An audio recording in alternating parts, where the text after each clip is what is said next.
Yo llevo hartos años trabajando en la prevención de suicidio acá en la quinta región.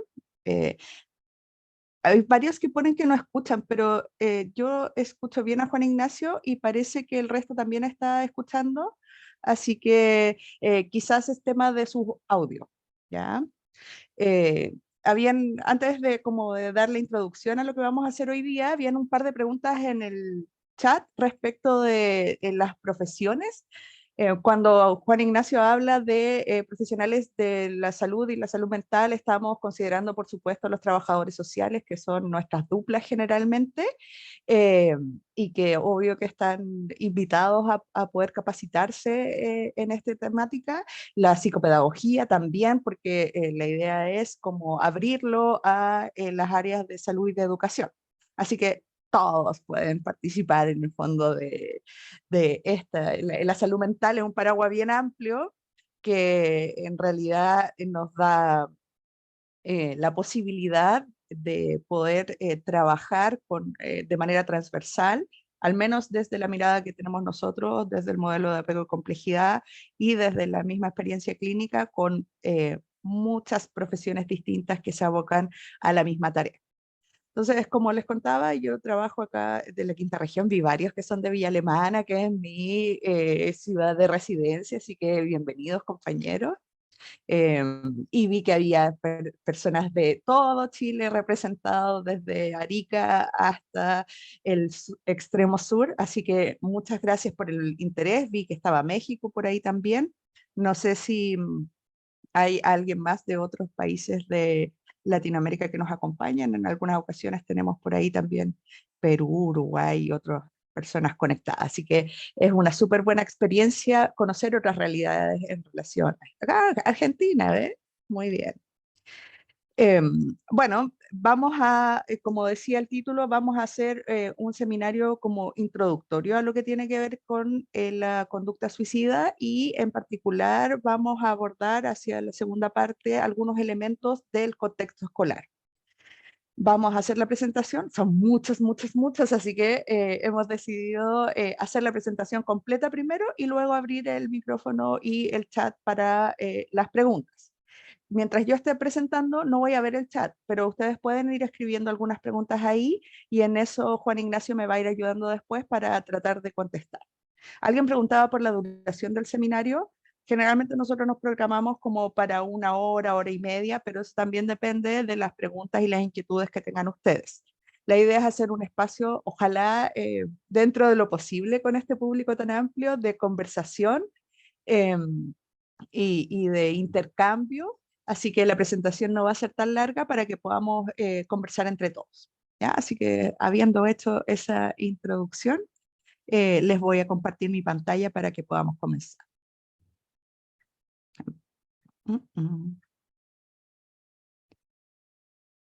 Entonces, tenemos ya aquí. Y ahí sí, yo los voy a checar a ustedes a partir de ahora. Y Juan Ignacio, ¿tú me puedes soplar si es que se ve a pantalla completa? Se ve todo bien, perfecto. Ya, súper. Entonces, si bien el título oficial era Introducción a la prevención del suicidio o el manejo de la conducta suicida en el contexto escolar, tenemos que hablar de la prevención del suicidio como en general para darnos el contexto. Entonces, yo los voy a invitar a que comencemos el trabajo de hoy día viendo este video.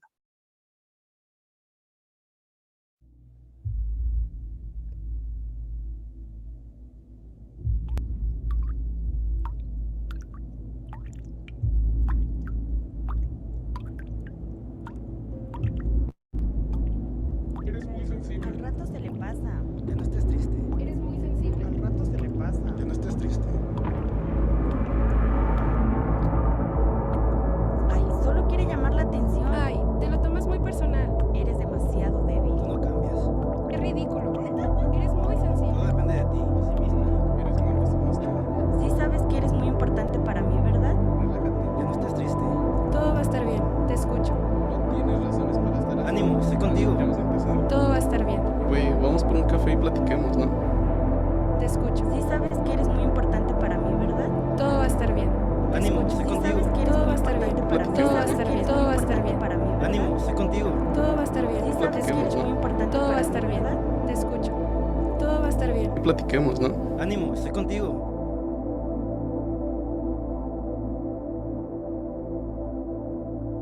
No seamos ajenos. La indiferencia también daña.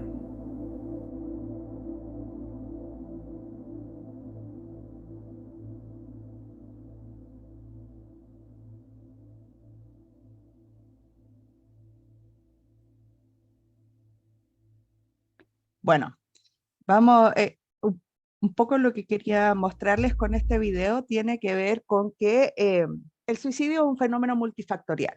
¿Ya? No hay una sola causa, sino que son muchos los factores intervinientes, pero también, así como veíamos en el video, que todas estas cosas que iban pasando eran estas gotas oscuras que llenaban el vaso, hay maneras que podemos trabajar para poder disminuir esa carga y de alguna manera inclinar la balanza hacia el poder seguir viviendo. Y es desde ahí que nos paramos para poder aprender un poco más, para poder desmitificar el tema del suicidio, porque el suicidio es un tema tabú. A los humanos no nos gusta hablar de la muerte, ¿ya? Nos gusta hacer como que fuéramos inmortales y solo cuando nos enfermamos o ya empezamos a envejecer, empezamos a considerar otra vez que nuestro cuerpo tiene fecha de caducidad, por decirlo de alguna manera. Entonces, eh, si hablar de la muerte nos cuesta culturalmente, hablar de suicidio nos cuesta el doble. Y nos cuesta el doble porque el suicidio es un tema que es como un tema bisagra, ¿ya? Que se cruza con nuestras concepciones acerca de la vida y la muerte, con la cultura en la cual nosotros vivimos, con nuestras creencias religiosas, con temas morales, con un montón de factores que cruzan nuestra constitución como seres humanos. Entonces, no es tan fácil. Y por si eso fuera poco, la vida es lo más preciado de todos. Entonces, sentimos que mucha responsabilidad y muchas veces sentimos también miedo de enfrentarnos a un tema como ese. Por eso es que es tan importante abrir estas instancias donde podemos conversar, podemos abrir el debate y podemos informarnos para poder apoyar la prevención. Porque si bien el suicidio, como es este fenómeno tan complejo y multifactorial, del cual sabemos muchas cosas, pero no lo sabemos todo, es también una manera de poder entender que el suicidio no es culpa de nadie, pero prevenirlo es responsabilidad de todos. Entonces, todos podemos jugar un rol a la hora de prevenir. Y como decía el video, muchas veces la indiferencia daña más que lo que podamos hacer nosotros en nuestro intento de poder acompañar. Así que vamos a partir por algunos elementos generales sobre el suicidio para ya ir tomando conciencia de lo importante que es, porque la Organización Mundial de la Salud ya lo definió como un problema de salud pública, es decir, ya no es del área privada, ya no sabemos que no afecta solo a una persona ni a su entorno cercano, sino que es un tema del cual todos tenemos que preocuparnos, así como es la tuberculosis u otras temáticas que afectan a la población general. También el suicidio es un tema que ha ido incrementándose a lo largo del tiempo y que es una preocupación para todos. Si ustedes se fijan, esta es una gráfica del 2012 de la Organización Mundial de la Salud y ustedes me van a decir, ¿qué añejo es esto? ¿Cómo no está actualizada? Bueno, tenemos el trabajar en suicidio tiene ciertas dificultades y algunas de esas tienen que ver con los registros. Es difícil poder obtener datos certeros respecto del suicidio, primero porque hay que descartar otras causas de muerte al comienzo. O sea, tenemos que descartar que sea una muerte accidental, por ejemplo, y eso lleva mucho tiempo. En otros casos, hay países donde el suicidio es un delito. Y eso, por supuesto, que afecta la visibilización del tema y el adecuado registro. en los países en general y la Organización Mundial de la Salud ha estado trabajando en los últimos años para poder instalar sistemas de registro y de monitoreo que nos permitan no solo hacer seguimiento y acompañamiento de los casos, sino también tener una idea más certera de lo que está pasando a nivel mundial. Entonces, esta gráfica nos muestra cómo se reparte en el fondo la tasa de suicidio en el mundo, ¿ya? Entonces, mientras más oscuro es el color, más alta es la tasa de suicidio con el corte al 2012.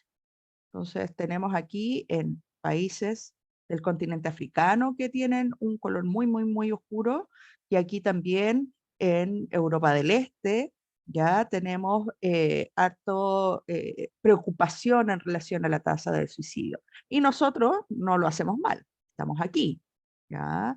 En este naranjo peligroso, que en esa época era entre 10 y 14,9 personas que mueren por suicidio por cada 100.000 habitantes.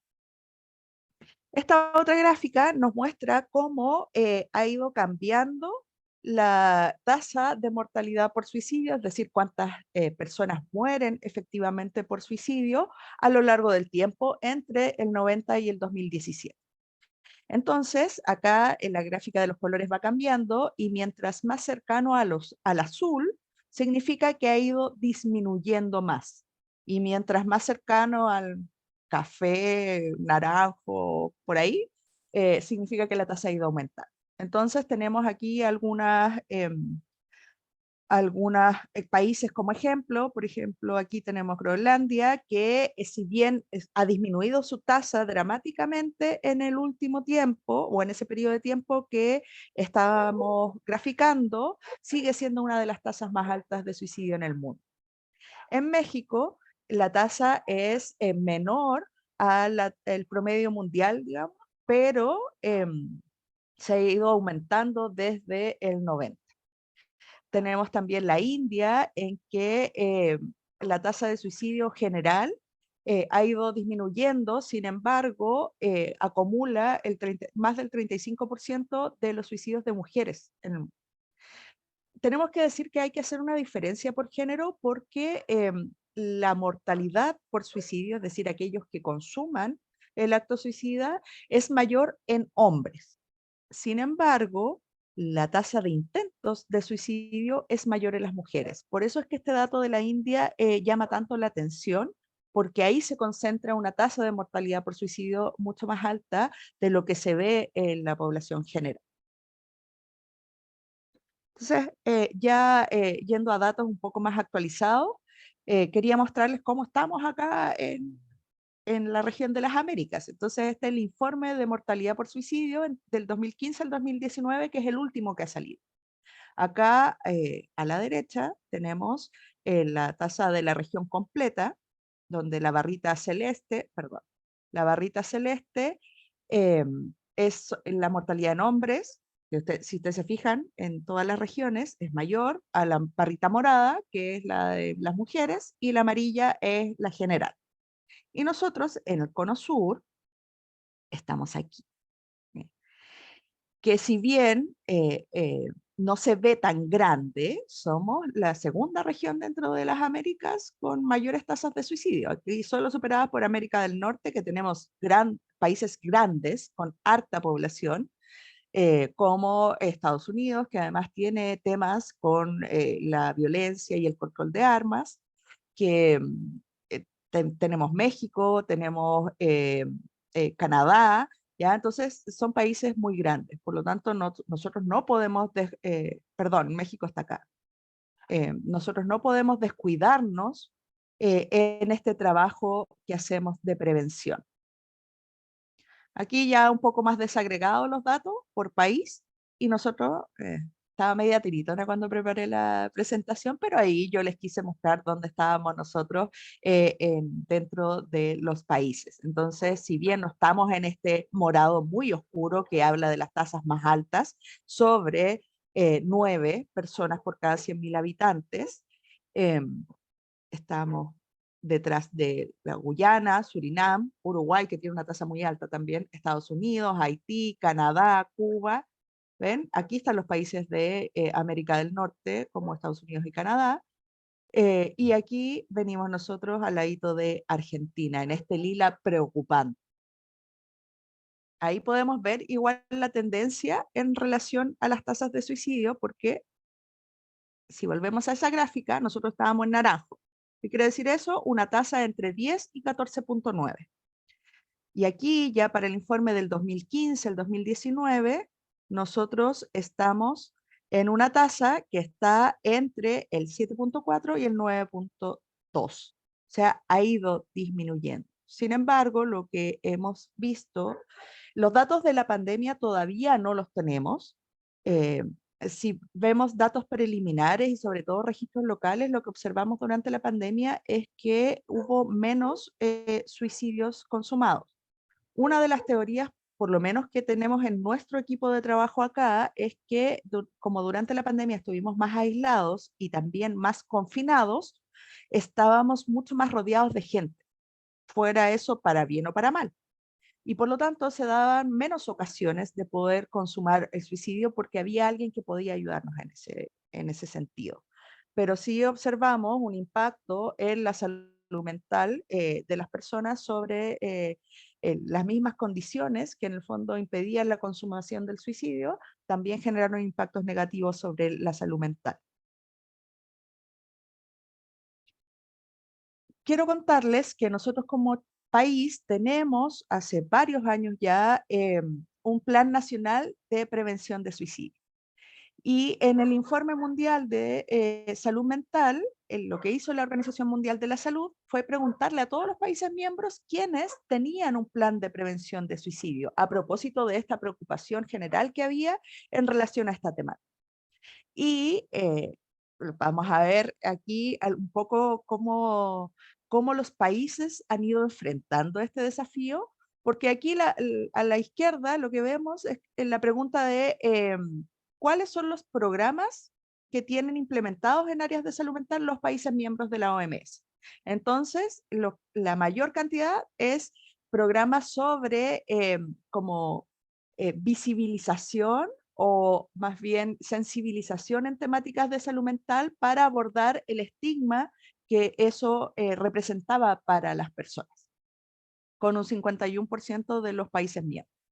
Después, el que sigue es programas de prevención y promoción de la salud mental en las escuelas, programas de desarrollo infantil, y recién la prevención del suicidio viene acá, en el cuarto lugar, y solo el 39% de los países miembros de la Organización Mundial de la Salud tiene implementado un programa o un plan nacional de prevención de suicidio. Entre esos estamos nosotros.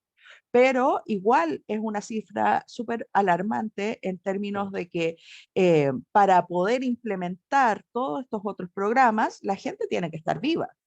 ¿Ya? Es cierto que el suicidio es un tema complejo por todo lo que nos provoca a las personas enfrentarnos incluso al concepto de suicidio, pero es una urgencia en términos de que hablamos de la vida o la muerte de alguien.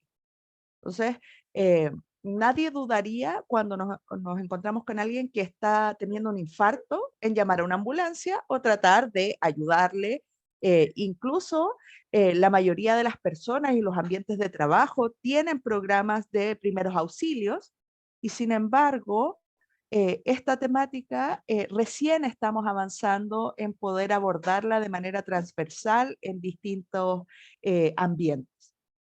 Lo que vemos acá es dónde se sitúan o cómo se distribuyen un poco los países que tienen estos planes de suicidio, ¿ya? Por continente, África, la región de las Américas, Europa, etc. Y nosotros en realidad tenemos un porcentaje bajo el 50%. Pero eso era para tener una idea general de cómo funciona o cómo se ha distribuido el trabajo en prevención de suicidio en el mundo. Algunos datos también para ir contextualizando el fenómeno es que cada año mueren en el mundo alrededor de 800.000 personas por suicidio. Acá en Chile la cifra estaba alrededor de 1.800 y fracción, ¿ya? Pre-pandemia. Eso significa que cada 40 segundos alguien en el mundo muere por suicidio. Nosotros llevamos 20, 25 minutos aquí conversando. Piensan en cuántas personas en el mundo han muerto durante este rato. Cada 3 segundos alguien lo intenta.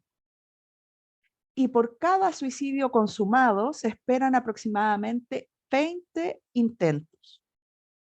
Entonces, si empezamos a multiplicar, multipliquemos 1.800 por 20 y vamos a tener cuántas personas o cuántos intentos de suicidio se producen al año en este país.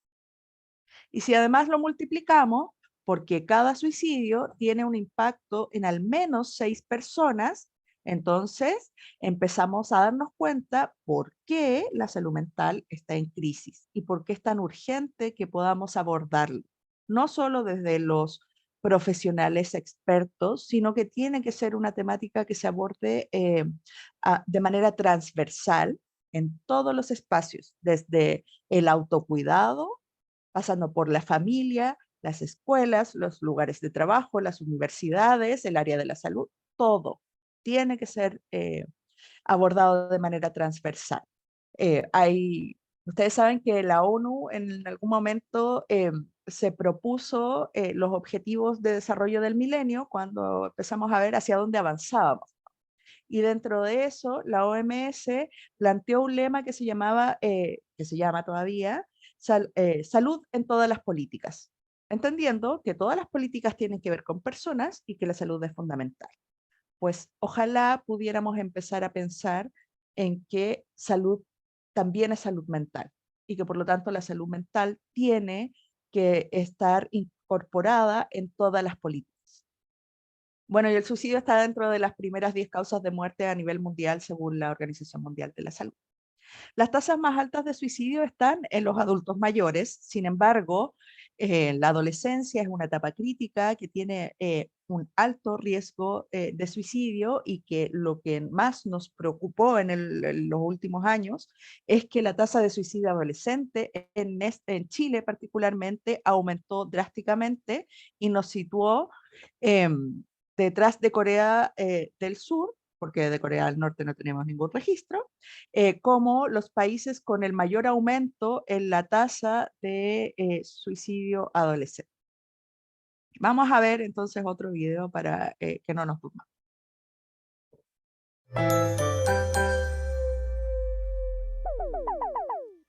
Imagínate que estás conversando con un grupo de amigos en una fiesta y de pronto sale un tema del cual nos da pena hablar, como hablar del suicidio.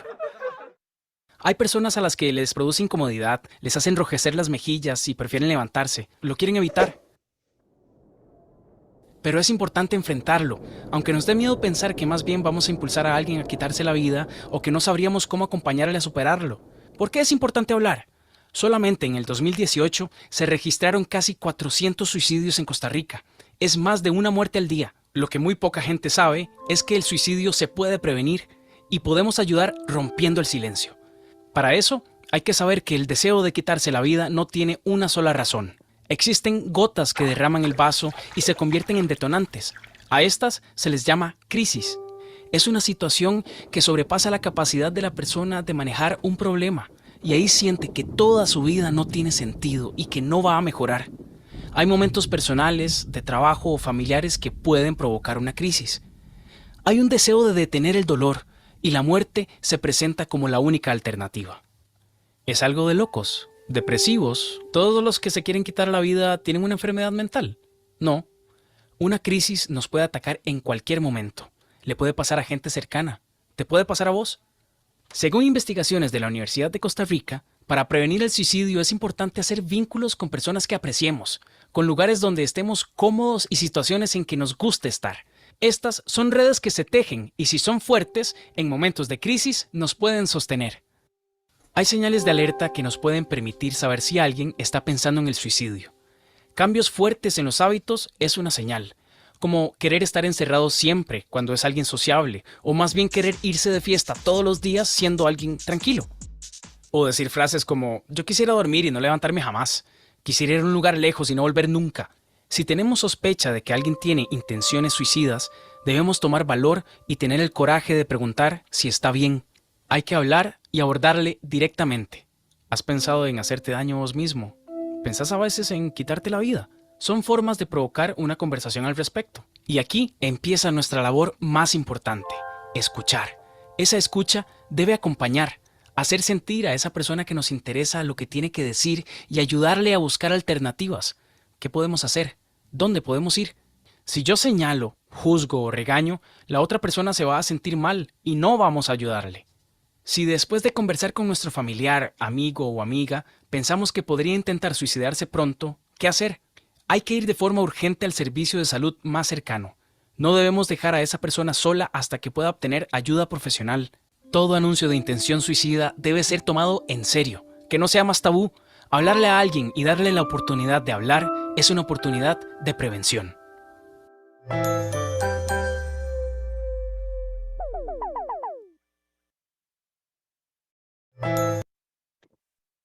Bueno, ahí teníamos resumido un poco cuál es el trabajo que nosotros hacemos dentro de la prevención.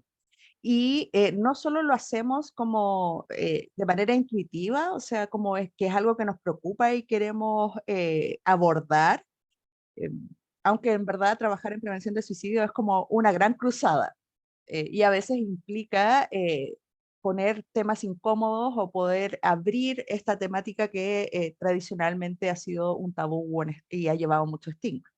Pero también las indicaciones de la Organización Mundial de la Salud en relación a la salud mental, lo que nos plantea son estos tres ejes, que es profundizar en el valor y el compromiso de las personas, es decir, sacar el estigma, aprender a valorar el otro y darle la misma prioridad a la salud mental que a la salud física, como estábamos conversando ahora, y que tiene que ver con esto de que la salud mental también pueda ser transversal en todas las políticas.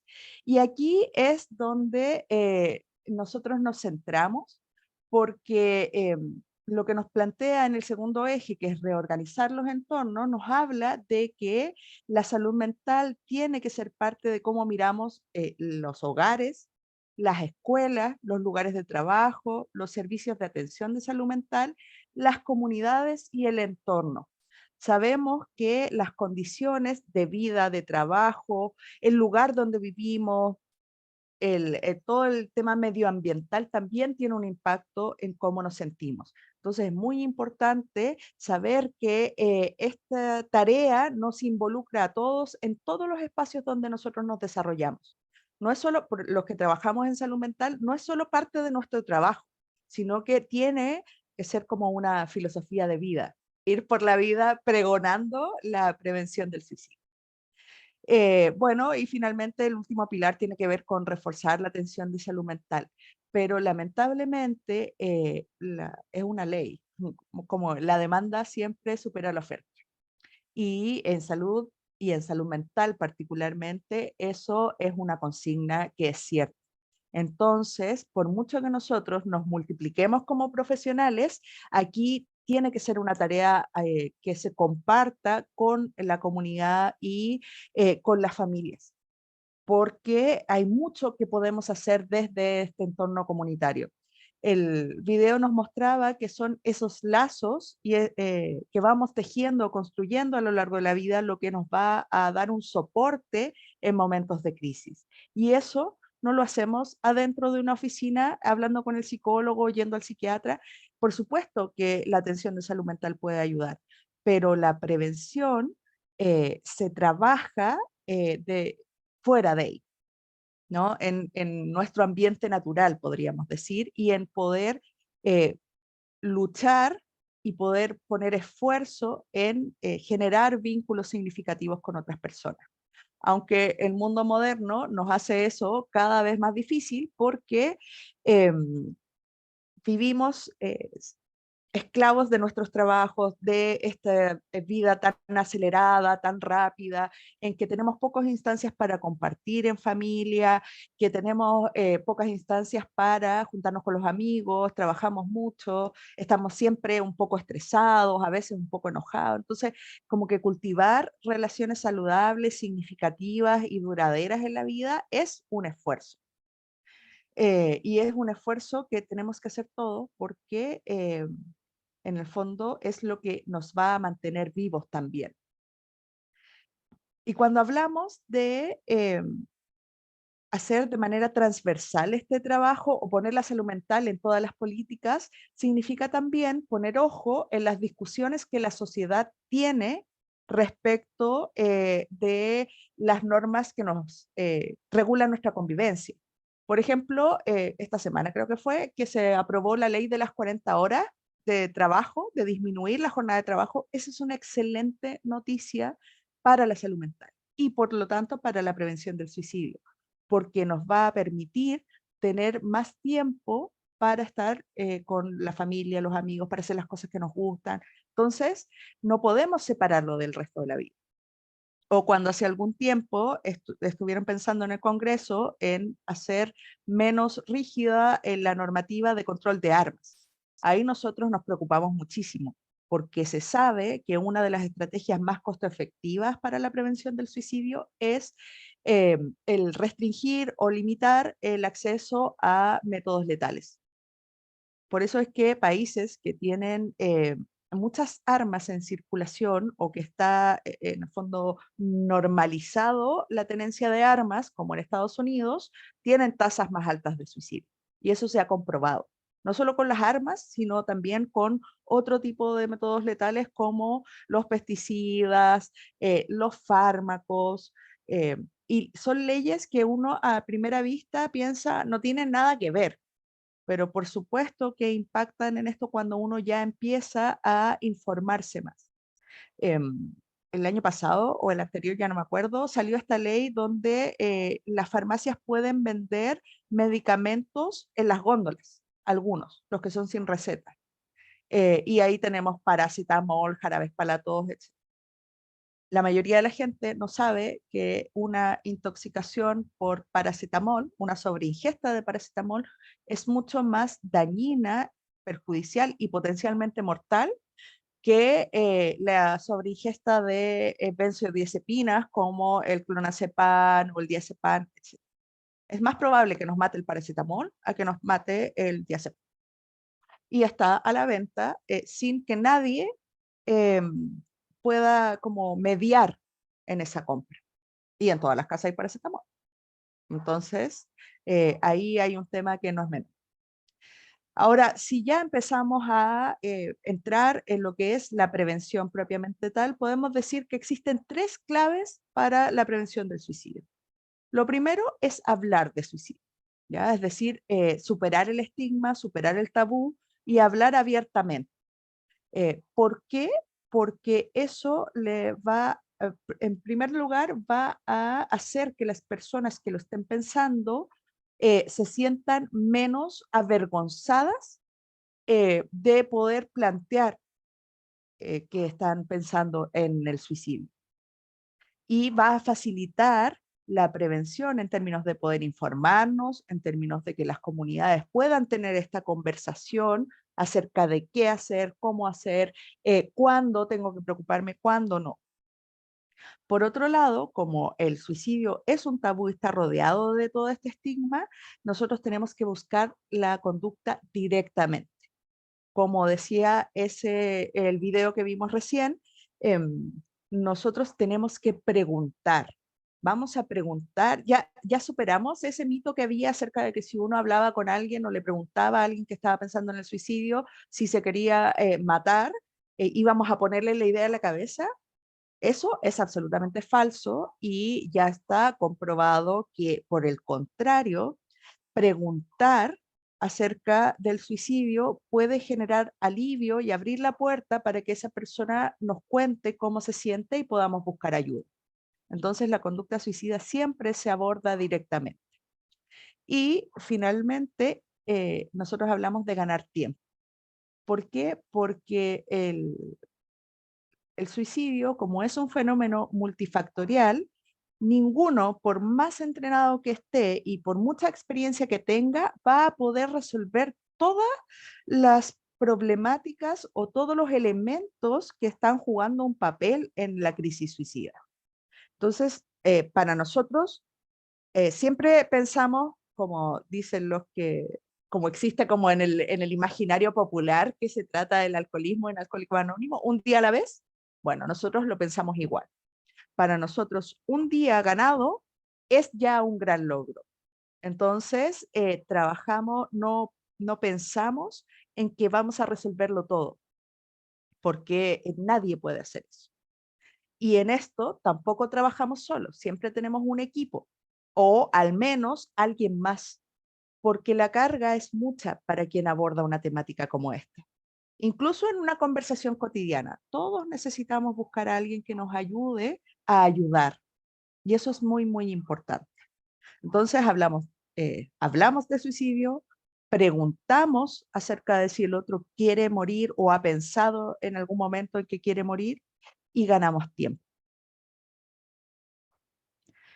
Ahora ya abordando elementos, hay factores de riesgo y factores protectores a nivel ambiental o más macro, a nivel de sociedad, a nivel familiar, a nivel individual, ¿ya? Y bueno, eso es lo que vamos a trabajar en el curso de la próxima semana, pero también sabemos que hay ciertos elementos dentro de los contextos escolares que son factores de riesgo que se van a adicionar a los que ya tengamos. Los factores de riesgo en la conducta suicida se van sumando a lo largo de la vida. ¿Ya? No es que uno, por ejemplo, si habían factores de riesgo en la infancia, que sí los hay, eh, cuando pasamos a la adolescencia, eso desaparece y solo me enfrento a los de la adolescencia, no. En conducta suicida, los factores de riesgo se van sumando. Por lo tanto, cuando yo empiezo a tener factores de riesgo más temprano, se van acumulando muchos más y tengo más riesgo de un intento o de un suicidio consumado a lo largo de esa trayectoria vital. Sin embargo, no quiere decir que nosotros no podamos abordar y aunque a veces no podemos modificar los factores de riesgo, sí podemos modificar los factores protectores, fortaleciéndolos para poder amortiguar el impacto de los factores de riesgo. Entonces, lo primero que tenemos como factor de riesgo en el contexto escolar es el bajo apoyo social. Como hemos venido conversando hace un rato, el contacto con otros, las relaciones significativas con otras personas, los vínculos, son aquello que nos sostiene en los momentos críticos y que nos ayudan a recuperar el bienestar. Por lo tanto, niños, niñas y adolescentes que están aislados en el contexto escolar tienen mayor riesgo de conducta suicida que aquellos que tienen un grupo de apoyo sobre el cual, sobre todo en la etapa de la adolescencia, en el cual el grupo de pares es muy importante en el proceso de construcción de identidad y de desarrollo en general.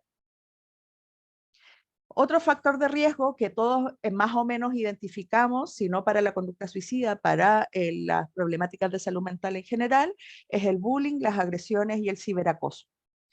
Antes, el bullying siempre ha estado presente, pero antes de que hubiera este boom de la internet y las redes sociales, los chicos estaban menos expuestos. A lo mejor había, y a lo mejor va a sonar raro lo que voy a decir, pero a lo mejor había más violencia física y peleaban más y se agredían más, pero los chiquillos salían del colegio y eso se acababa. Y llegaban a su casa y tenían otro entorno, etc. Con la aparición de las redes sociales, estamos frente a una condición de vulnerabilidad que se mantiene en el tiempo, porque las redes sociales no paran. Entonces, el ciberacoso es un fenómeno al cual los chiquillos están expuestos 24/7. Por lo tanto, el impacto también es mucho mayor. La discriminación. Y aquí estamos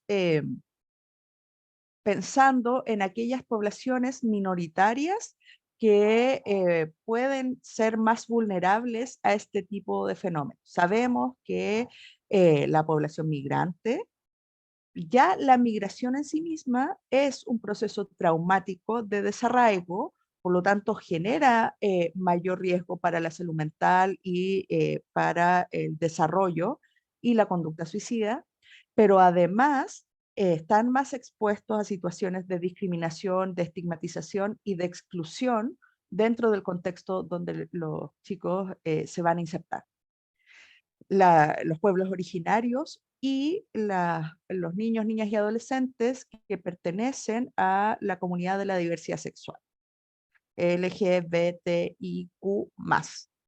Siempre me cuesta decirlo, por eso prefiero hablar de la comunidad de la diversidad sexual, ¿ya? O de las minorías sexuales, y no por la condición de pertenecer a la diversidad sexual, sino que por la dificultad que eso implica tanto en la aceptación por parte de la familia como en la violencia a la que están expuestos y los fenómenos discriminatorios o de marginación.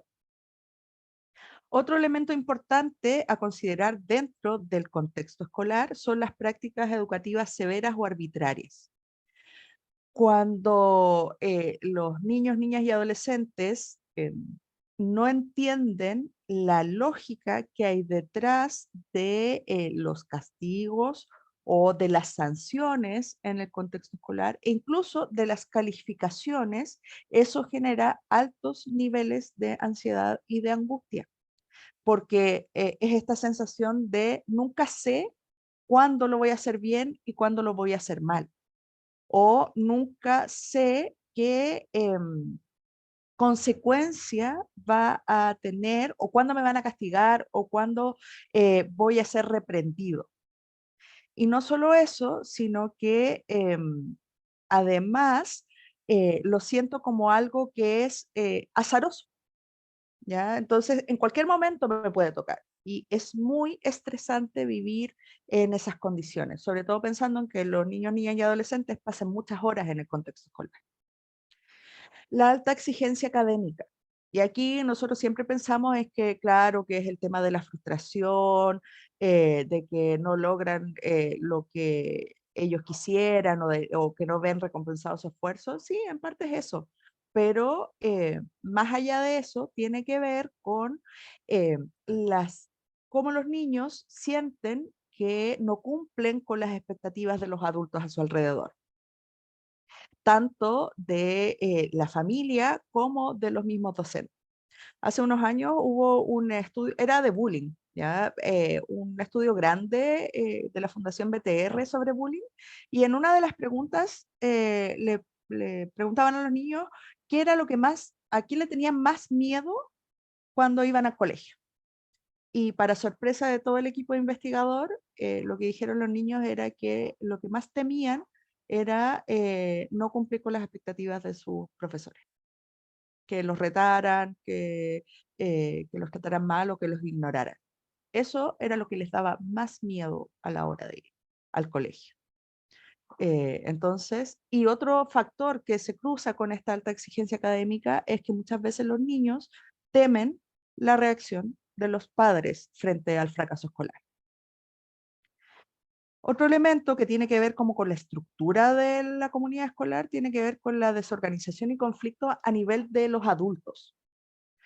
Uno pensaría que cuando hay conflictos dentro del cuerpo docente o con el equipo directivo o entre los apoderados y el personal del colegio, los niños no se dan cuenta porque probablemente no lo hablan delante de ellos. Sin embargo, los seres humanos desde que nacemos, y sobre todo los niños y los adolescentes, por sus condiciones de desarrollo, son especialistas en leer las señales no verbales de las interacciones y de nuestra expresión emocional. Entonces, ellos se dan cuenta cuando tenemos conflictos nosotros los adultos, y eso también genera estrés. Y finalmente, el suicidio de un par o un referente significativo. Me ha tocado acompañar muchos colegios que han vivido el suicidio dentro de su comunidad escolar. tanto de algún adulto de la comunidad escolar como de algún estudiante. Y me ha tocado acompañar escuelas que no han vivido solo un suicidio, sino que cuando llegamos ya van por el segundo. ¿Y cuál ha sido, en mi experiencia, el denominador común de estos casos? Es que frente al primer suicidio se hicieron los lesos. No lo trabajaron, e hicieron como que no había pasado nada, a lo más hicieron como un ritual de despedida institucional para el que ya no está, pero ahí quedó. Nunca trabajaron ese duelo por suicidio, ni trabajaron en la prevención. Y eso llevó a más suicidios. ¿Por qué? Porque sabemos que hay fenómenos de identificación y cuando se produce el suicidio de alguien que es cercano o al menos que es como otro estudiante, o sea, como yo en el fondo, donde yo puedo verme reflejado en el caso de los chiquillos, entonces el suicidio empieza a ser una opción no solo considerada, sino también validada entre ellos. Entonces siempre hay que trabajar la prevención, siempre hay que hablar abiertamente de suicidio. En muchos casos, y esta es una cosa que se va trabajando con el tiempo desde la prevención. No tengo que esperar a que se produzca un suicidio para trabajar en esto, porque es muy importante que las familias de la comunidad escolar estén informadas y sensibilizadas, porque una de las mayores barreras para hablar abiertamente de suicidio es que a veces las familias, por temor, por vergüenza, por culpa, no abren eh, o no dicen abiertamente que la causa del fallecimiento es el suicidio. Entonces, como que no se sabe, o se sabe a medias, o es un rumor, o es un secreto a voces, pero no hablamos abiertamente, y eso sin duda que es un factor de riesgo para que aparezca otro suicidio. Y ya para ir cerrando y dar pie a sus preguntas, yo no puedo hablarles de prevención sin darles algunos elementos, aunque lo vamos a trabajar más profundamente en el curso de la próxima semana, algunos elementos a los que podemos echar mano en la cotidianidad frente a una situación de riesgo o a una crisis, o si nos atrevemos a preguntar cuando alguien me dice, sí, yo lo he pensado, bueno, tenemos recursos disponibles. Está en primer lugar el Fono Salud Responde, que es el 600-360-7777, donde hay un equipo de psicólogos atendiendo las 24 horas del día, los 7 días de la semana. ¿Cuál es la ventaja de usar ese teléfono y no alguno de los otros recursos? Es que uno hace el seguimiento de todos los casos que llegan a Salud Responde. El Salud Responde es un recurso del ministerio y el ministerio como que lleva un registro de todas las llamadas por riesgo de suicidio o de crisis suicida, y si las personas que llaman son FONASA, los envía diariamente al servicio de salud que corresponde a su domicilio para que tomen contacto con él y pueda ingresar y recibir la ayuda que corresponde. Y si no es FONASA, entonces lo manda a la Seremi de la región que corresponde para que ellos hagan el monitoreo y el seguimiento de esos casos. Entonces, usar este recurso es súper valioso, porque no solo nos ayuda en lo inmediato de la crisis, sino que permite que las personas tengan, de alguna manera, una puerta abierta para ingresar a recibir el acompañamiento y la ayuda que necesitan. Otro recurso que yo sé que funciona, porque varios pacientes lo han usado, es la línea libre, que es del INJUV con el Instituto Nacional de la Juventud, con la Fundación Todo Mejora. Y es el 1515, también tienen un correo y tienen una aplicación de teléfono. Entonces, eso es importante de tener en cuenta. Está la Fundación José Ignacio, que es una fundación que tiene mucha experiencia en prevención de suicidio, y ellos pueden las personas mandar un correo o tienen un chat que funciona los días lunes en la tarde, donde hay personal entrenado para poder contestar. Y este yo lo puse porque se supone que está disponible, está en la internet, que es este WhatsApp de apoyo emocional, pero la verdad es que yo no lo he usado y no he conocido a nadie que lo haya usado, entonces se los dejo aquí porque puede ser útil. ¿Ya? Así que muchas de nosotros, en Chile por lo menos, tenemos en el refrigerador los números de emergencia de bomberos, carabineros, la ambulancia. Algunos incluso vamos más allá, incorporamos, junto con el señor repartidor de gas, incorporamos el teléfono del plan cuadrante. Bueno, yo creo que hay dos medidas universales que todos podemos tomar para prevenir el suicidio en nuestras casas y que podemos como difundir abiertamente. La primera es que este número debería estar disponible en todos los espacios, o sea, estar pegado en el refrigerador y que todos en la casa sepan que si se sienten mal, tienen alguna crisis o no saben qué hacer, están muy angustiados, pueden llamar a ese número. Debería estar puesto en los murales de los colegios, debería estar puesto en los lugares de trabajo, o sea, que todo el mundo tenga acceso a este recurso que está disponible. Y la segunda medida que todos podemos hacer y que parte por nuestros espacios personales, nuestras casas, es tener una mirada más crítica y hacer como una operación rastrillo, porque como les decía, restringir el acceso a métodos letales o a métodos para hacerse daño es una medida muy efectiva para prevenir el suicidio. Entonces, tenemos que guardar los remedios bajo llave, ¿ya? Incluso el paracetamol, como les decía.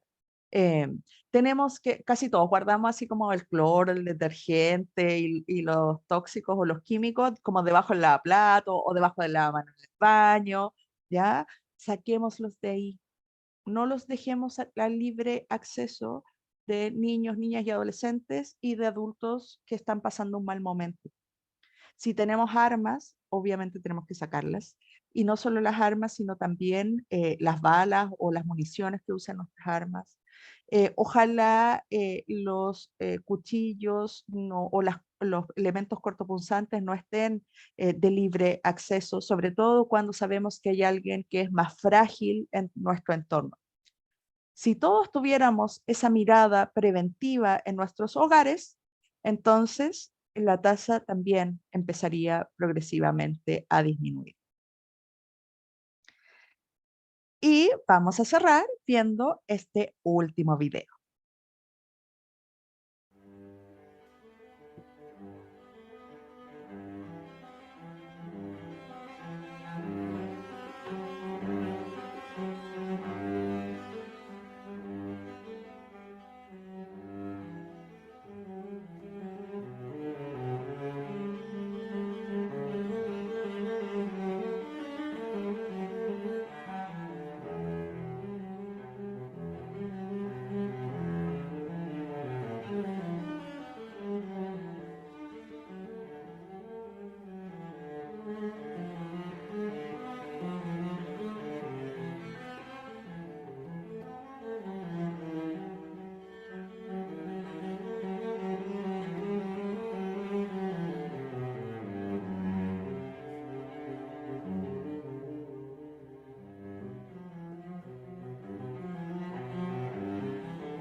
Como verán, y que es un poco lo que yo quería dejarles instalado hoy día, la prevención de suicidio es en todos los espacios, porque nunca hay una sola causa. Entonces, prevenir es tarea de todos nosotros.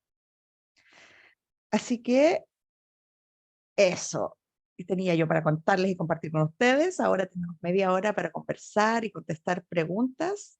Juan Ignacio, ¿lo hago yo o lo haces tú? Comencemos con las personas que tienen la mano levantada. Dale. Así que vamos con Fernanda Robles. Hola, ¿me Hola. escucha? Sí, absolutamente. Ah, ya, súper. Muchas gracias por la exposición, estuvo súper interesante, la verdad. Y mi pregunta puntual se refiere a lo último que mencionaste, ¿verdad? Sobre todo el Ujú. abordaje, o sea, la resistencia que tienen muchas familias a hablar estos temas, ¿ya? Hay una sugerencia del ministerio para poder afrontar situaciones relacionadas con autolesiones o con intentos de suicidio. Y ahí una de las sugerencias que hace es que al siguiente día se hable de esto, ya en el curso, o al menos eso es lo que como entendí de eso que leí. Y también hay varios como estudios que dicen que eso es como lo mejor, para evitar después que se desencadenen episodios parecidos. Ujú. Pero mi pregunta es, como, ¿cómo hacerlo cuando la familia afectada te pide que por favor no abras el tema porque el hijo no se siente como cómodo o no es el momento, siendo que en realidad lo que se debería hacer es como abrir eso? Como esa es mi pregunta.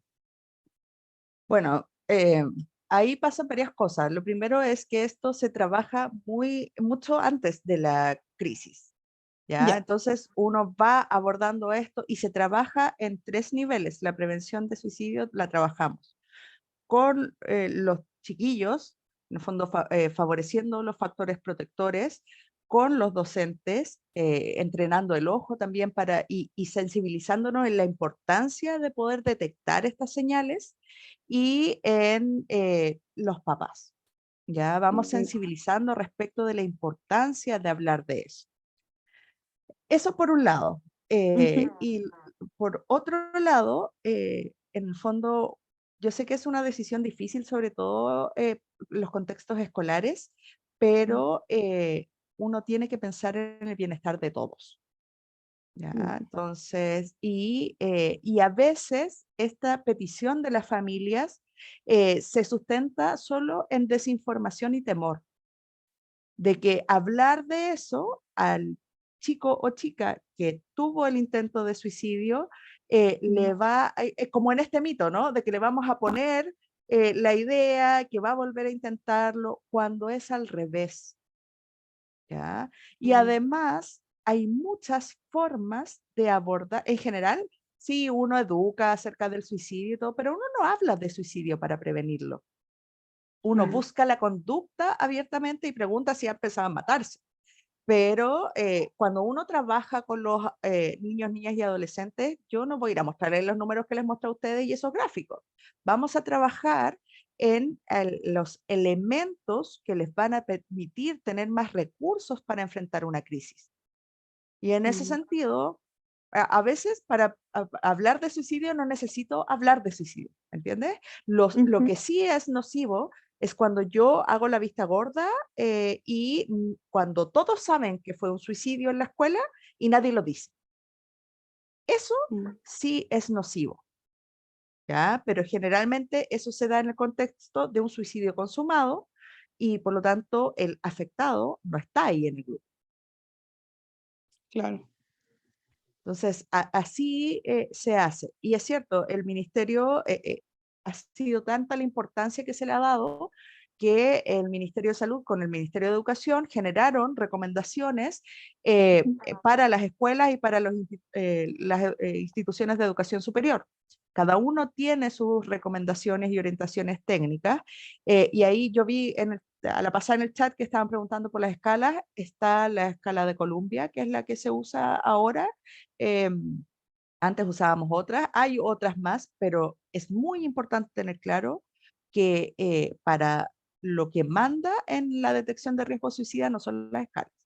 Las escalas como que nos dan un poco de seguridad, pero siempre es la entrevista.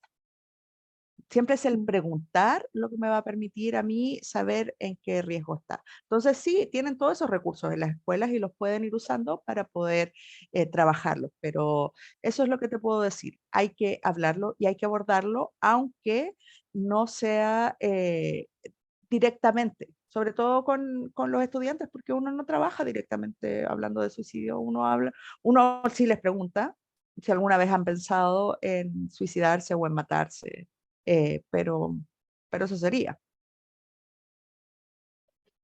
Ya, súper clara tu respuesta, muchas gracias. De nada, Fernanda. Bueno, seguimos con María Gabriela Montero.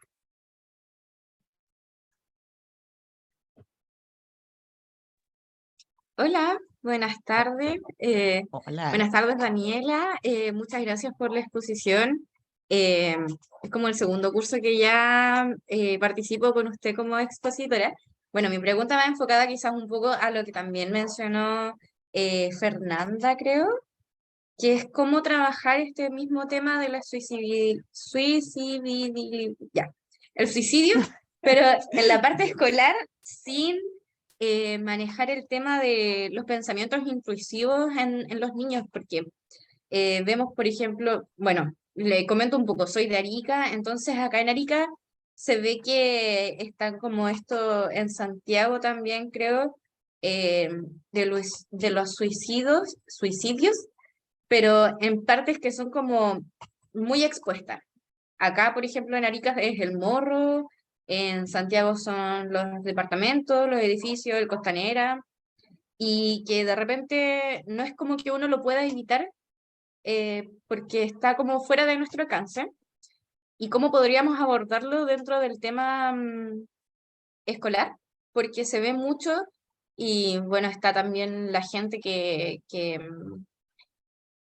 tiende a mandar los videos de los suicidios y esas mismas cosas.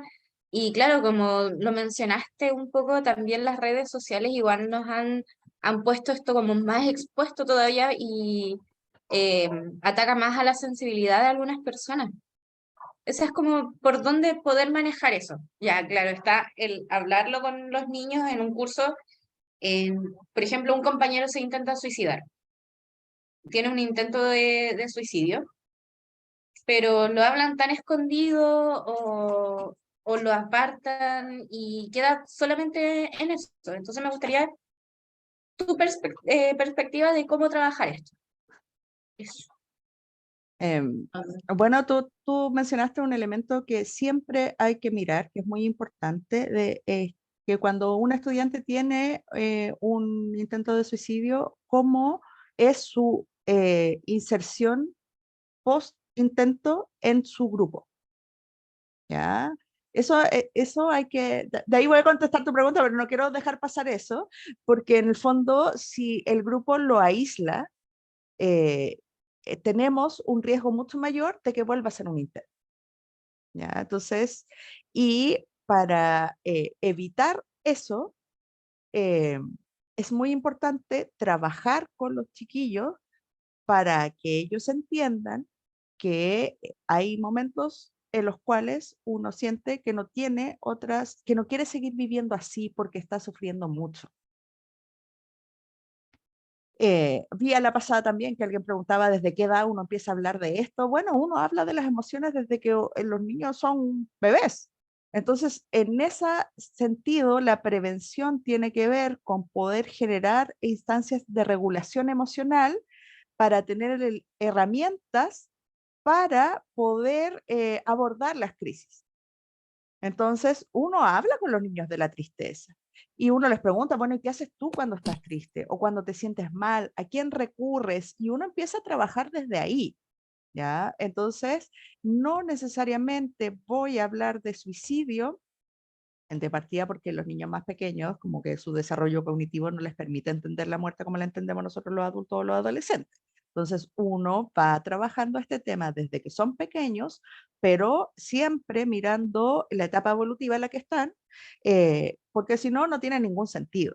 ¿Ya? Entonces uno lo trabaja como desde ahí y lo va incorporando porque sabemos que el Ministerio de Educación ha dado un énfasis importante en la educación socioemocional, pero nuestra experiencia nos dice que la mayoría de los colegios lo ha malentendido en el sentido de que han puesto un taller de educación emocional o vamos a hacer, no sé, la cajita de las emociones, no sé qué, cuando en verdad esto se trabaja de manera transversal.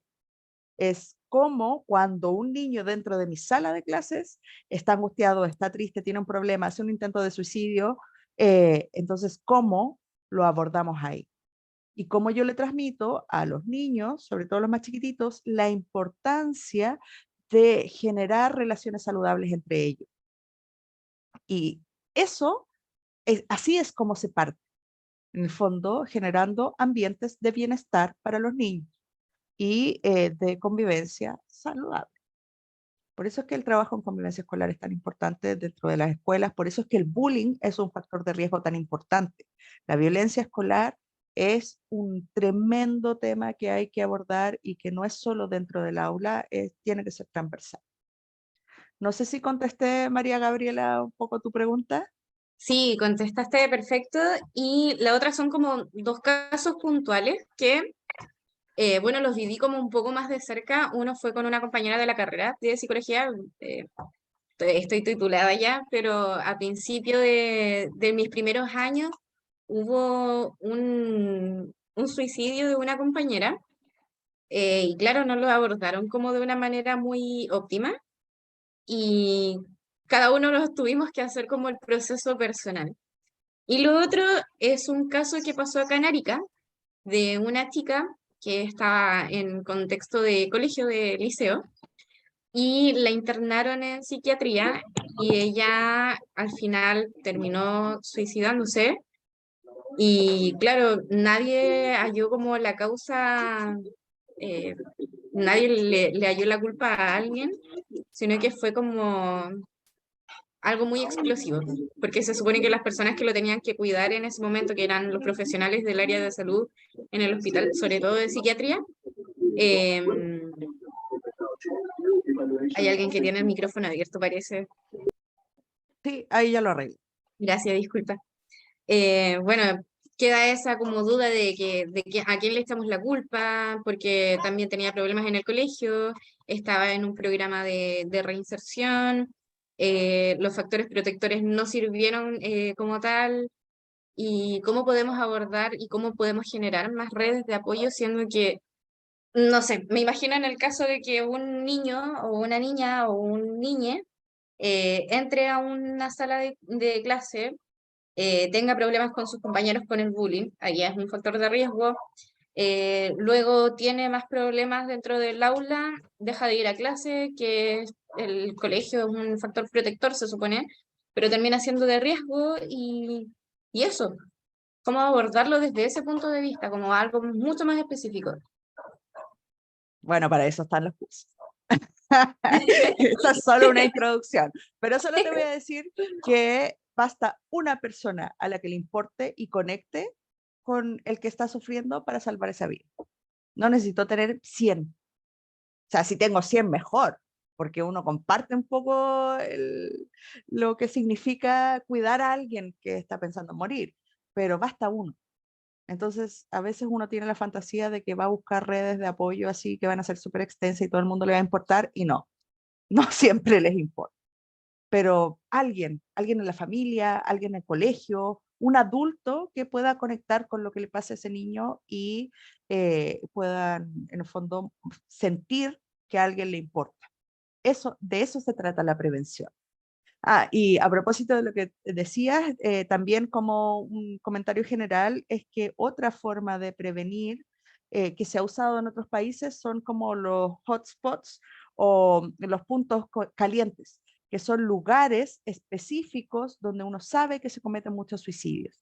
Y ahí lo que se hace es intervenir como la ciudad para hacerla más segura.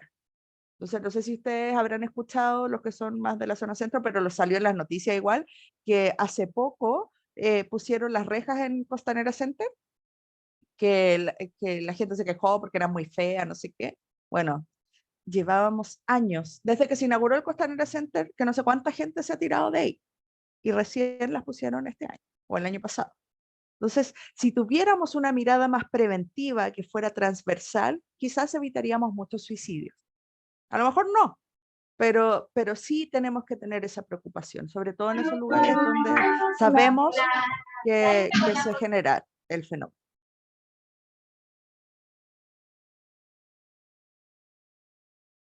Muchas gracias por su respuesta.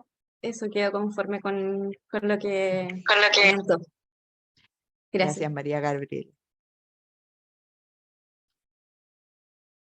Perfecto, podemos continuar con Consuelo Sibert. ¿Oyarse?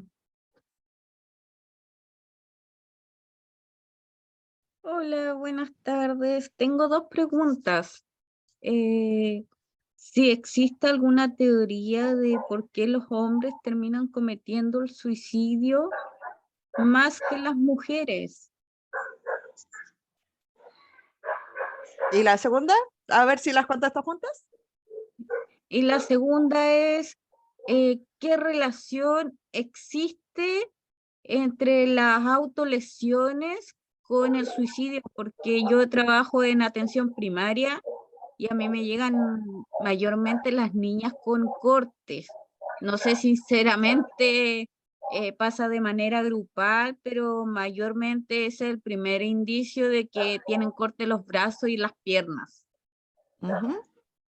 Súper, Consuelo, muchas gracias por tus preguntas, son muy interesantes. Lo primero que hay que decir es que existen muchas teorías respecto de la conducta suicida, para todos los gustos, desde todas las tendencias, e incluso en relación a cómo funciona nuestro cerebro, no solo teorías desde la psicología.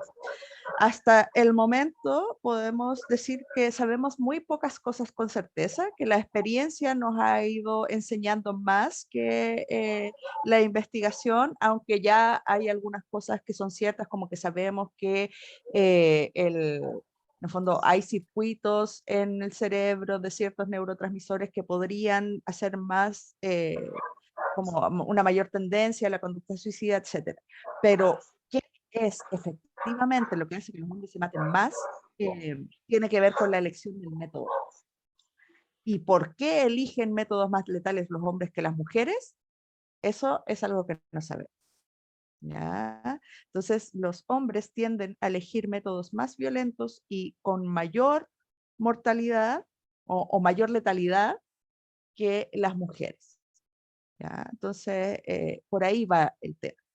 Y lo segundo, que es una súper buena pregunta, es que las autolesiones no se consideran un intento de suicidio. O por lo menos desde la mirada en que trabajo yo, bueno, como les dijo Juan Ignacio, yo soy parte del equipo de Felipe Lecanelier, de la Sociedad de Complejidad y Sufrimiento.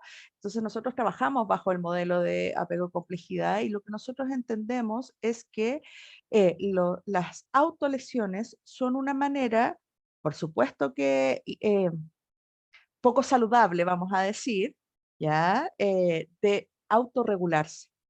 Es decir, que las personas, cuando no pueden lidiar con su dolor, su angustia, con ese sufrimiento, recurren a la autolesión para poder disminuir ese sufrimiento o la intensidad de lo que están sintiendo. Y puede ser como desde dos miradas, eso va a depender un poco de cuál es la historia de cada uno, pero o recurren al dolor físico porque es más tolerable el dolor físico que la angustia o el sufrimiento, o porque están muy disociados y su cuerpo está muy anestesiado y necesitan el dolor para como volver a sentir el cuerpo. ¿Ya? Entonces se considera una estrategia de autorregulación, es decir, algo que paradójicamente va a mantenerlos con vida, no los va a llevar al suicidio. Es un intento desesperado por seguir viviendo. ¿Cuál es el problema? Que eso en algún momento deja de funcionar. Y ahí es cuando estamos en un riesgo alto de un intento de suicidio o de un suicidio consumado. Entonces, siempre la autolesión hay que mirarla. Y ojalá pudiéramos llegar al comienzo, cuando recién se está instalando como una manera de regular. ¿Ya? Pero la realidad de todo, yo también trabajo en la atención primaria y la realidad es que nuestros niños, niñas y adolescentes tienen cada vez menos herramientas para poder regularse de manera saludable. Entonces, sí, pues vemos harta autolesión, harto corte, sobre todo corte, aunque vemos también otras formas de autorregulación extrema. Muchas gracias, Consuelo, por su pregunta. Muchas gracias. Seguimos con Angie Roquant. Dale. Hola, buenas noches. Voy a tratar de mantener la cámara prendida. Muchas gracias por la presentación, creo que ha sido sumamente interesante y muy útil. Tenía una pregunta con qué es lo que se puede hacer, como un poco contraponiéndolo a la perspectiva de la prevención. ¿Qué es lo que se podría hacer para promover, por ejemplo, la contención entre pares? Pensando, por ejemplo, que en el sistema de salud público, obtener una derivación o una internación en caso de mucha urgencia es súper delicado ahora, es muy complejo, los hospitales psiquiátricos están saturados, entonces de repente como que no queda otra más que recurrir a las redes que uno tiene. Pero ¿cómo podemos promover esto desde el contexto escolar? Como pensando en, claro, en estrategias más de promoción. Súper. Muy buena pregunta, Angie, porque de hecho creo que es una de las estrategias que tenemos que empezar a socializar.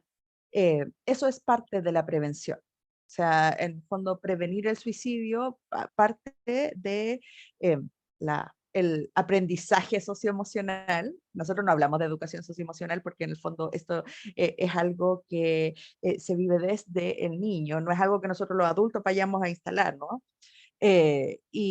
Desde la convivencia saludable. Entonces, una manera de prevenir es instalar de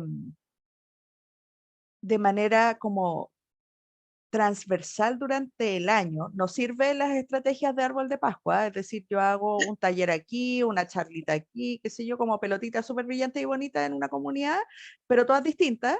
No, esto tiene que ser un plan sistemático que se instale a lo largo del año, y ahí lo que uno parte, hay experiencias súper interesantes en España con lo que se llama alfabetización en salud mental, que es en el fondo entregar información a los chiquillos, sobre todo desde la preadolescencia hacia arriba, en temas de salud mental. ¿Qué es la depresión? ¿Cómo se manifiesta? ¿Cómo se siente alguien que está deprimido? ¿Cómo se siente la ansiedad? Etcétera. Y vamos trabajando estrategias de regulación y vamos abordando lo importante, porque en la adolescencia una de las características fundamentales de esa etapa del desarrollo es la vinculación con el grupo de pares, ¿no? Ahí es donde ellos aprenden todo lo que les va a servir para la adultez. Entonces, ¿cómo vamos instalando esta idea de que los seres humanos estamos neurobiológicamente programados para vivir con otros? Y que esos vínculos son importantes. Y ahí se instala porque los chiquillos igual se contienen entre ellos, pero uno les va ayudando a contenerse de manera saludable para las dos partes. O sea, ¿cómo yo puedo contener a otro? En el fondo, esto de escuchar, pueden usar el mismo material que hemos usado acá. Hay mucho material en internet sobre cómo la escucha es importante, y eso lo podemos hacer todo. Cómo se escuchan entre ellos, cuándo tienen que recurrir a un adulto, y sobre todo que no existen secretos en relación al suicidio. O sea, por mucho que la amiga, que es la súper amiga, le haya dicho no le digas a nadie esto que te estoy confiando a ti, no. O sea, aquí eso no existe, porque la primera prioridad es mantener la vida, siempre. Y por lo tanto, ellos tienen que saber que frente a eso tienen que buscar ayuda de un adulto. Entonces, hay ahí que trabajar eso con ellos, que es un peso muy grande, que ellos no tienen por qué resolverlo todo. Y uno les va enseñando, pues, y también les va enseñando esto de que el suicidio es un fenómeno multifactorial. Entonces, no es solo que ellos tengan que hacerse cargo porque es un tema de todos, y así vamos generando como las condiciones para la prevención. Excelente, muchísimas gracias por la respuesta. De nada, Ani. Creo que podemos contestar 2 preguntas más, Juan Ignacio.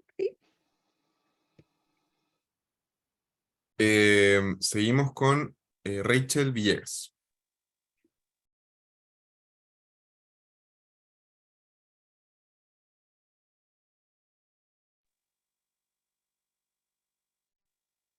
Está ¿Aló? muda Rachel. ¿Rachel? Ay, sí. Bueno, ¿puedo hablar? Ahí sí. y ahí sí. Ay, sí, creo que estaba peleando con el teléfono. Hola, buenas tardes. Quería hacer una consulta respecto al tema de la autolesiones e ideación suicida, cuando ya son internados todos y ya están de reinserción en el colegio. Y se siente el factor que quizás el colegio es un sostenedor, porque los episodios ocurren dentro del colegio, no en la casa o en otro lugar. Entonces, ¿cómo abordarlo desde el colegio? Bueno, lo primero que hay que decir ahí es que no existe contraindicación para que alguien que ha tenido un intento de suicidio o una crisis suicidal vuelva al colegio. Las escuelas le hacen un poco el quite, en mi experiencia, pero la verdad es que la recomendación es que en la medida en que los chiquillos se sientan preparados y haciendo la evaluación de si el colegio es un factor protector o un estresor, se recomienda que vuelvan lo antes posible.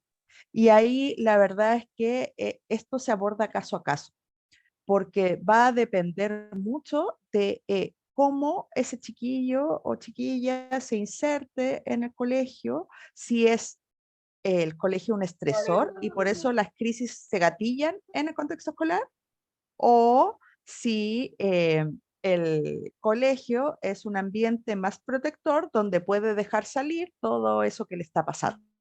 ¿Ya? Entonces, no para todos tiene el mismo sentido y lo importante aquí es entender que cada ser humano es único y se configura de manera única y esa experiencia es parte de la prevención rescatarla. ¿Ya? Entonces hay que mirarlo con cuidado para saber en el fondo qué es lo que pasa.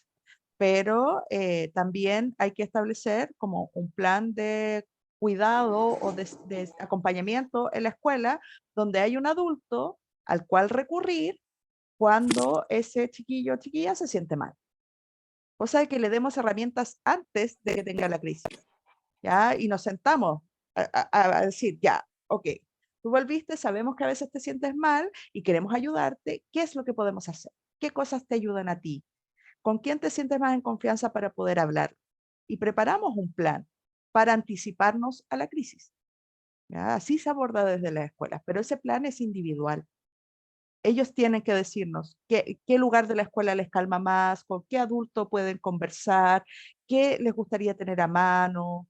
Algunos necesitan salir al aire libre, otros prefieren espacios como más cobijados. Entonces, va a depender del caso a caso.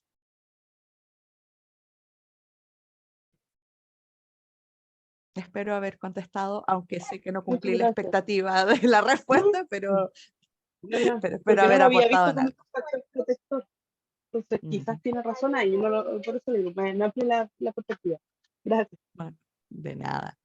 Y la última pregunta, porque veo que están ya algunos que se tienen que retirar y es viernes, estamos todos más cansados, así que Continuamos Juan con Ignacio. Salomé, entonces.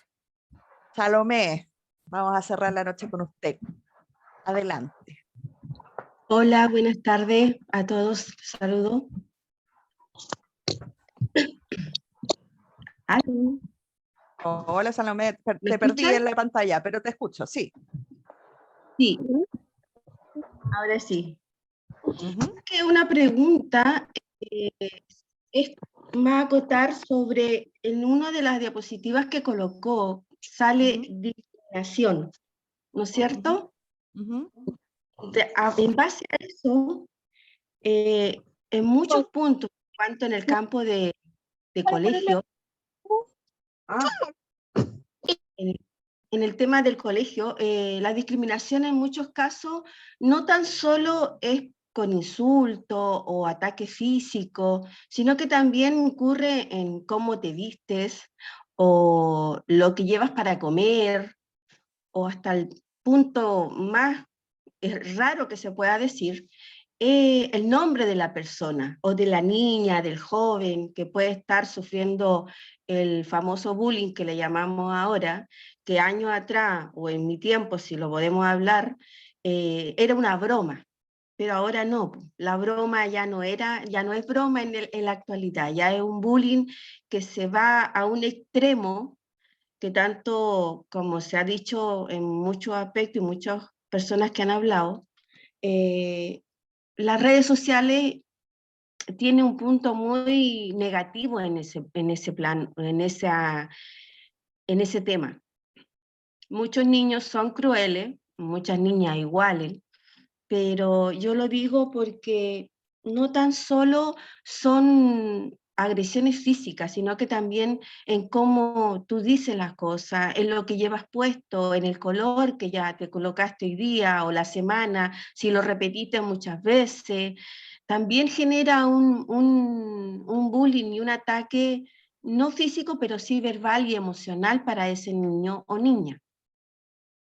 Absolutamente, Lamentablemente en Salomé. este tiempo todos tenemos un grado, ya sea, yo lo digo como mamá, que también a lo mejor vemos en el caso de que tú llevas a tu niño al colegio y cuando lo vas a buscar también es un tema, que hay muchos niños que se ponen a observar, ¿por qué te vienen a buscar tu mamá nomás?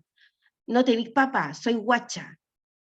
Porque igual genera un estado emocional para ese niño que lo están atacando, que lo están discriminando. Es un tema muy amplio y en muchos casos es difícil sobrellevarlo y poder llevar a un tema que en muchos casos algunas papás o algunas mamás no tienen la capacidad para captar o para saber que el hijo o la hija tiene algún problema en el colegio. O la niña le dijo, no, es que una niña me está molestando. Ay, pero no seas tonta, déjala nomás. Y no, ahí uno tiene que actuar, ahí uno tiene que empezar a preocuparse y decir, churra, algo pasa. Y lamentablemente tenemos el error de no escuchar a nuestros niños. Eso es más que nada. Muchas gracias por el tema, muy interesante.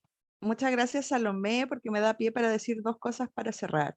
Uno es que los adultos tenemos dificultades para tratar de entender la experiencia de los niños desde los niños. Entonces, claro, a lo mejor a nosotros es una lesera, pero no hacemos el esfuerzo de poder entender cómo se sienten ellos. Y ahí hay algo que uno debiera trabajar, que es cómo se trabaja la prevención de suicidio en niños más pequeños, que es un aprendizaje básico del aprendizaje socioemocional, es poder ir adquiriendo la noción de que todo lo que yo hago y digo y cómo yo me siento también tiene un impacto en los otros. Porque nos influenciamos unos a otros. Entonces, cuando en un curso, hay uno que está enojado, claro, hay uno que está enojado, pero resulta que todos se ven afectados por el enojo. O cuando hay uno, por eso es que el bullying no es un fenómeno individual, ni de dos, en el fondo, el que agrede y el agredido, sino que involucra al grupo completo y tiene que abordarse de esa manera. Entonces, uno tiene que, en el fondo, un elemento fundamental del desarrollo saludable del bienestar es entender que cómo yo me siento, lo que yo hago, lo que yo digo, impacta en los otros, así como lo que los otros dicen, sienten, piensan y actúan, también impacta en mí. Y eso es parte del desarrollo de los niños, niñas y adolescentes, como después de los 5 años, deberían adquirir eso. Entonces, cuando eso no está instalado, tenemos más probabilidades de que vivir situaciones complejas y de tener finalmente conductas de riesgo o conductas suicidas. Y lo último es que finalmente a los humanos muchas veces nos cuesta aceptar la diferencia, porque nos da susto. Preferimos lo que conocemos y generalmente lo que conocemos es lo que es igual a nosotros. Así que eso, los voy a dejar invitados. Muchas gracias primero por la paciencia, por la motivación, por los comentarios, las preguntas. Yo sé que es viernes y marzo es un mes bien terrorífico para todos, entonces ya a estas alturas del mes estamos medio cansados, pero muchas gracias por quedarse hasta ahora. Hemos tenido una audiencia récord de 1000 conectados toda la jornada de trabajo hoy, así que ha sido una tremenda experiencia con esta audiencia y también los dejamos invitados a profundizar en esta manera que nosotros tenemos de ver a la clínica y al otro y a la infancia. Ahora, bueno, tenemos varios postítulos este año, los de infancia ya están cerrados, el de trauma también está cerrado, pero viene el postítulo de apego y complejidad del modelo nuestro, ahora para mediados de año, así que los invitamos a mirar el programa y si quieren seguir profundizando en esta mirada, a poder unirse a eso. Y para los que ya tienen alguna formación en el modelo de apego complejidad o en los modelos de AMAR, estamos ahí con algunos grupos de supervisión para comenzar ahora, así que miren las redes sociales de la Sociedad de Apego y Complejidad, que están ahí todos los avisos. Así que muchas gracias. Y ahora es el turno de Juan Ignacio, que toma el protagonismo para el sorteo. Bueno, al igual que Daniela, nos gustaría agradecer como ADIPA la participación de cada uno de ustedes en el seminario. Y también agradecer a Daniela por la excelente charla que nos ha dado el día de hoy. Así que a continuación voy a dejar el link que tanto han pedido para poder optar al certificado de participación del seminario, el cual estará disponible para que puedan rellenar hasta las 24 horas luego de la sesión impartida el día de hoy. Entonces vamos a dejar en el chat el link tanto para Chile como para México. No se preocupe, Juan Ignacio, siempre pasa y yo no me ofendo. Así que tranquilos todos los que estaban ahí preocupados de que yo me sintiera ofendida, no me lo toma la persona.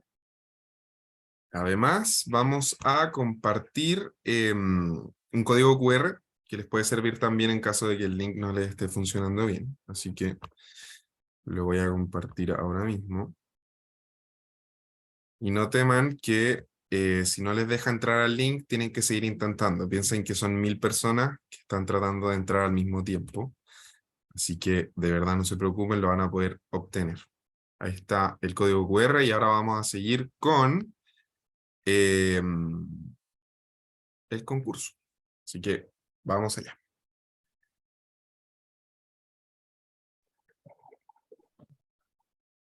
Está por ahí Cielo María León Peña.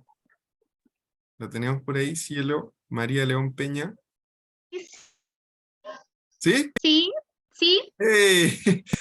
¡Qué impresionante! De 1000 personas obtuvimos al tiro, que así siempre pasa de la cantidad de inscritos que hay, que no los podemos encontrar al tiro, pero de verdad, Cielo, te agradecemos mucho que hayas participado en la sesión del día de hoy y te felicitamos por haber sido la ganadora de la beca del curso de Cómo abordar la conducta suicida, aprendiendo a identificar riesgos y a actuar frente a una crisis. Mil gracias a Cielo. ustedes. Bravo. Muchas gracias. Nos vamos a ver la ustedes. otra semana. Claro que sí. Muchas gracias por esta tremenda oportunidad. Te comentamos que el día lunes te va a contactar la encargada del curso para hacer efectiva la beca. Y bueno, además agradecemos a todos y a todas las participantes de esta charla y por supuesto a la expositora por haber compartido sus conocimientos. Muchas gracias. Estoy muy feliz. Les esperamos a todos en futuras ocasiones y que tengan muy buenas. Muchas gracias, Daniela, por la exposición. Ha sido un gusto. Muchas Muchas gracias. gracias. Gracias. Nos Muchas vemos. gracias. Chao. Chao. Gracias. Que descansen. Nos vemos. Claro, muchas gracias. Hasta Muchas luego. gracias. Buenas noches. Muchas gracias. Gracias. Muchas gracias. Buen fin de semana. Gracias. El enlace está malo. Gracias. Buenas noches. Gracias. ¿Pueden publicar el link, por favor? Muchas gracias. Está malo el enlace. Por favor. Gracias, buenas noches. Sigan intentando. Bueno, enlace, pero ahora se cayó. Gracias. El enlace está malo. Sí, Arroja error. arroja error el enlace, pero cuando envié los datos, En ese caso. salía error. Está mal. Está mal. El QR también está malo. No está aparece malo, nada hay en el mucha chat, gente Error. intentando hacerlo. A ver, También lo estoy intentando y Eso puede ser porque yo Gracias. Está mala la página. No, no está mal. Error 502. No está mala la página, lo que pasa es que somos muchos intentándolo al mismo tiempo. Tenemos que seguir Exactamente. intentándolo. a medida Joven, que... una consulta. Espérenme, Joven, denme un una segundo. consulta.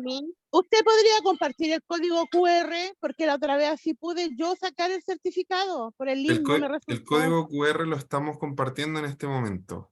Ya, muchas gracias. No se puede ver el chat, dice chat deshabilitado. Dejo el Sí, a mí tiro. también me sale que está mal, o sea que está error. Sí, a mí también me sale lo Necesito que mismo. sigan intentando. Ahí voy a enviar de nuevo los links. ¿Los pueden ver? Ya, ahora Sí. ahí yo ingreso. Sí, sí se ven. Ya, perfecto. Entonces, ahora son Suele muchas pasar personas que tratando de mismo- ingresar al mismo tiempo. No se ven. A medida que se vaya, ¿no? No, a mí me Cuando arroja error. una manda los datos, Hay que tener después paciencia. de todas formas te llega el certificado al correo. A mí me acaba de llegar, sino que la página a mí se me cayó cuando mandan los datos. En todo caso, varias Hay que veces han tener repetido que son 24 horas donde el link sigue funcionando para que saquen el certificado, por si no les funciona ahora, para que estén más tranquilos. También No hay pueden que tener sacar un paciencia, pantallazo porque al código QR si es que lo necesitan y lo pueden escanear luego. Tiene- Igual Ah, le arroja podemos, error, le pero podemos arroja sacar error. una foto. Sí, sí. error código 525. No, a mí me sale Es 500. porque es mucha gente. A mí también me pasó igual, pero en el momento pude entrar, así que insistan nomás. Tienen que seguir intentando, por favor. Independiente. No se preocupen. ¿Usted poner el Vamos a código sacar la QR foto. igual? Eso pasa cuando el curso tiene mucha gente y se vuelve muy Exacto. concurrido, así que por favor Yo dije, se me dije, no solo la sigan intentándolo. Prevención, chicas. Estos son- Aparece error, pero igual llega el certificado sí, así que al si es enviar los que datos. Yo creo De que todas mejor maneras, relájense y lo revisen vemos su más correo. tarde. Exactamente. que si no, no va a funcionar. Y el link me lo llegó a va mí a el volver audio. a subir. Y al enviar los datos, ¿dónde se envían los datos? Los datos se tienen que ingresar y rellenar el formulario que aparece en el momento de abrir el link. ¿Podría mandar el link de nuevo, por favor? Por Sí, supuesto. eso mismo, por favor. No puede ser. Mira el pájaro. No puede ser el pájaro. Perdón. No, No hay está problema. bien. Es día Buenas viernes. noches, calma, porque el certificado llega. ¿Hay alguna diferencia entre el código QR de Chile y el de México? Es para que funcione. A la gente de México le sirve el de México y a la de Chile el de Chile. No tiene ninguna diferencia en tipo de certificado. Por favor, usted Porque el QR... Yo soy chilena y entré me metí al código de México y me resultó el certificado. Cuando te pide el número, en vez como sea México, le ponen el CURP, no le tienen que poner su cédula de identidad. Ok. Ahí ya le sale, si no le resulta con el de Chile, y ahí le entrega igual el certificado. Hola, consulta, ¿cómo puedo sacar el certificado? Tiene que entrar al link o escanear el código QR. Ambas formas Sí, ingreso al link y me dice que hay un error. Sí, eso pasa cuando Ese mucha es gente está intentando al mismo tiempo. Así que tienen que Ese es seguir intentando, el por de favor. Chile. A mí me pasó varias veces igual, me salía error cuando entraba el de Chile, pero yo presioné el link de México y ahí ya me resultó. Y cuando te pidan el número de identificación, le pones tu root. ¿Lo puede enviar de nuevo, porfa? Porque no aparece, no lo encuentro. Yo estoy muy... Buenas noches, muchas gracias. ¿Podría mandar el código QR? Aparece cuando dice marca tu asistencia, eso es.